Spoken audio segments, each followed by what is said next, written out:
Yes, I feel deeply European. I feel European. I know I'm European because I identify with what I define the European social model.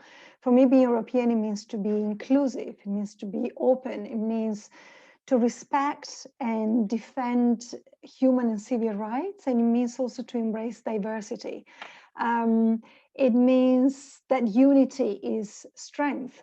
So Europe is such a kaleidoscope of languages, ethnicity, and faith, and I think that embracing all of this, it just means it means contributing to our beautiful continent's richness. It also sets an example of stability and ultimately security. So, and it also means that I can retain my identity as an Italian because I feel deeply Italian, but that identity is part of a mosaic. And I deeply identified with this mix of what I am with the larger picture of the continent.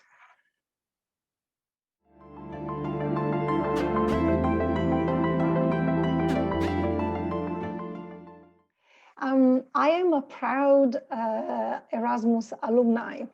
I can list various moments, but I think that that specific student exchange was an incredibly powerful formative adventure.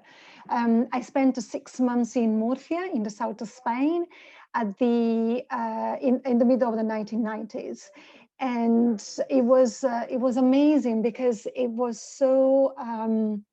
It was an eye-opening. It was a moment in which I spent time with people from all over Europe. They were so different from me in terms of experiences, but at the same time, there was a unifying link among us. I come from a small town in northwest of Italy, and it was so and I spent time with people from Germany, France, and Britain, and there was such a strong sense of being part of a community. It also was it was the first time I experienced what no borders meant. As I said, I was and I'm still proudly Italian, but no border doesn't mean losing your identity. It just means that it's part of a bigger picture. It was also somehow a moment in which I experienced what people are outside their context, so they need to find a common language. So I mix with people that I would have not probably had a chance to know. So I ended up becoming a very good friend of the daughter of an ambassador who was who on a daily I would have never had the chance to meet.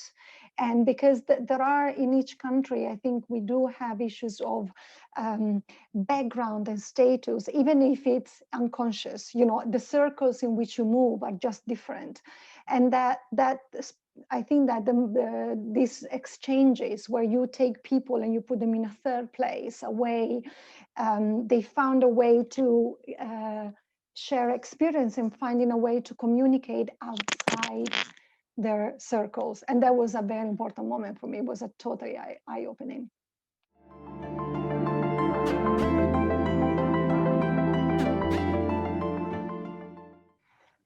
Brexit.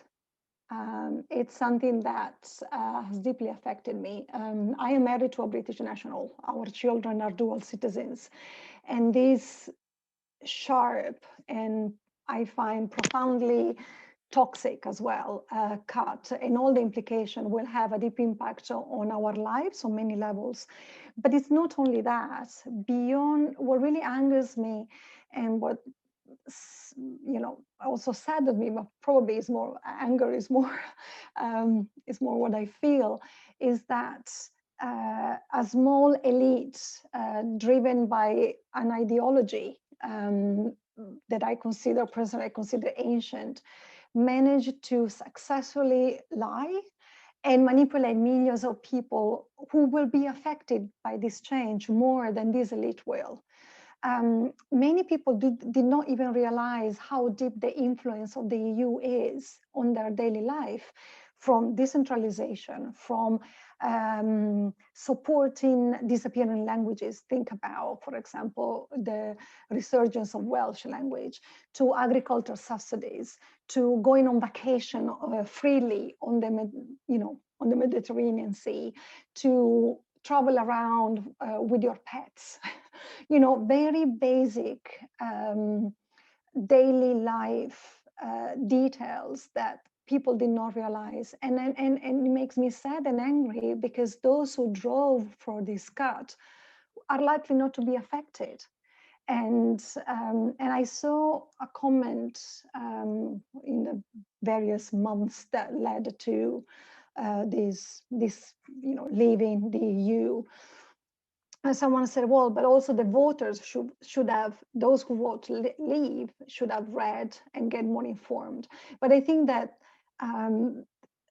there is a limit to which you can push voters to get informed about the nitty-gritty details, partly because each of us is busy with the daily life. You have family, you have work, now you're dealing with the pandemic. So there is so many issues that you have to deal on a daily basis, that the least you can ask for as a voter is to have politicians telling you what the truth is, rather than telling you lies. So Brexit has really saddened me, and I think it's a very dark moment, specifically for the way it happened in European history.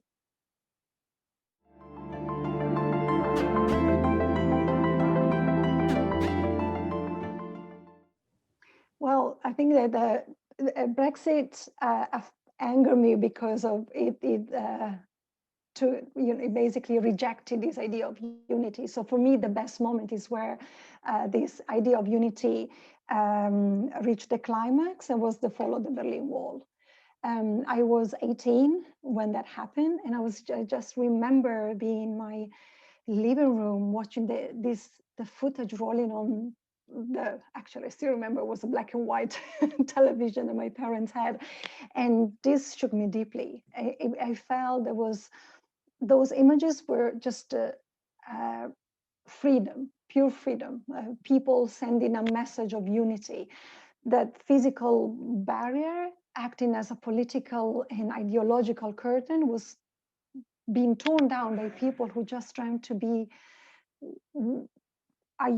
together with people who are just a few kilometers away. And that for me is the most important moment that I can think of. It's also a moment in which I hope people will remember more often, precisely because of the message. And I am totally aware of the fact that there are issues, unresolved issues related to Germany, specifically what demand the reunification, but the symbols are important. I do believe they play a role in making everyone understand much deeper concepts, and that for me is a symbol of unity. That was a signal that we should remember and treasure.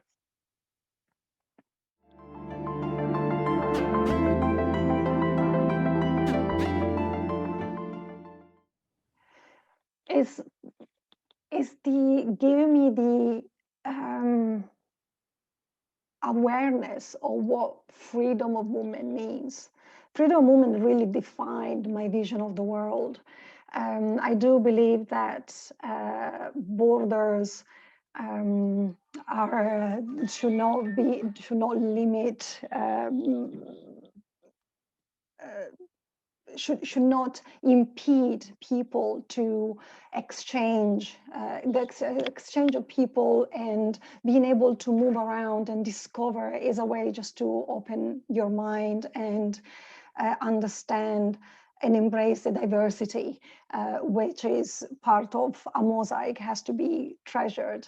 Dante Alighieri, who's Italy's most prominent poet, reportedly argued already in the 13th century that political unity in Europe was the solution of war.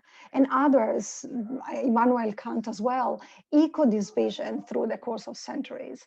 So this unity and the ability of maintaining your personal identity as part of something bigger is definitely what the EU has taught me and has been defining and important in my life.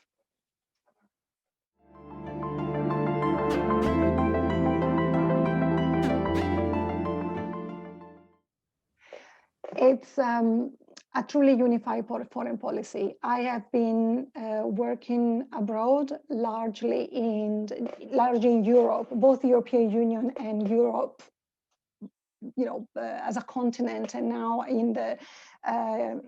live and work in one of the countries of the European Partnership. And I think that the lack of a truly unified foreign policy somehow limits the effectiveness of the EU. There are other issues, and I think that that should be addressed as well. But national interests still play a role that limit the effectiveness that Europe has in terms of supporting countries versus that, for example, the US. Because you have the foreign policies is one. When it comes to EU, we still have these fragmentations that has an impact and limit the ability of the EU to have a role in defining or having an influence that is effective and relevant and long-lasting in the wider region, not necessarily just within its own borders.